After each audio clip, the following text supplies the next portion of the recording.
لا إله إلا الله وحده لا شريك له له الملك وله الحمد وهو على kulli shayin qadir kai kafa 100 ba zai wuce minti 5 minti 10 ka gama ba.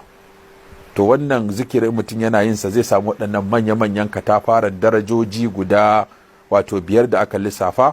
Na farko za a bashi lada ta ɓangaren yawa kenan, cewa kamar ya je kasuwa ne ana sai da bayi, ya ɗauko bayi guda 10 ya biya kuɗinsu ya zo ya ce fakku raƙaba, ya ‘yanta su tafi su je su ibada su. To ladan da Allah zai ba wanda ya ‘yantar da wani daga bauta, ya ‘yantar da wani daga kuncin bauta, Allah sai ya baka lada na irin kamar ka je kasuwa ka tarar da mutane an sa musu sasari a wuya ana sai da su a kasuwa an musu farashi, ka ce nawa waɗannan, a ce wannan miliyan 10, wannan miliyan 20, wannan miliyan 30, wannan miliyan 100, ko ne ana duba ƙarfinsa da lafiyarsa da fasaharsa da abin da iya, ka sa aka kwance su gaba ɗaya ka ba da cek, ka ce kai ku kama hanya ku je ku bauta Allah kawai ku yi harkokinku.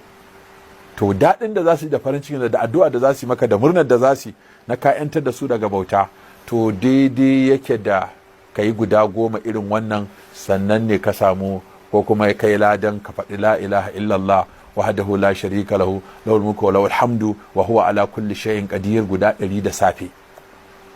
Sannan kuma ƙarin da za a yi maka wa kutiba lahu mi'atu hasana. Sannan ko ba za a kyale ka da iya wancan ladan ba, za kuma a ɗauko hasana a nan wato mai yawan gaske, mi'atu hasana, za a rubuta maka kayi aikin alheri har guda 100. Sannan wa muhiyan anhu mi'atu sayyi'a, sannan a duba wasu 'yan kurakurai 'yan laifuffuka da kai a ɗauki guda 100 fa cikin miliyoyin laifuffukan ka ɗau guda 100 a goge maka su. Sannan wa kana lahu hirzan mina shaitan yawmahu, sannan za ka samu tsari daga shaitan da duk wani makirci da za a kullo shi ta hanyar shaitan ba zai cin maka ba. To wannan za ka yi ta ne, ita ba a maimaita ta da yamma, ana yin ta ne da safe.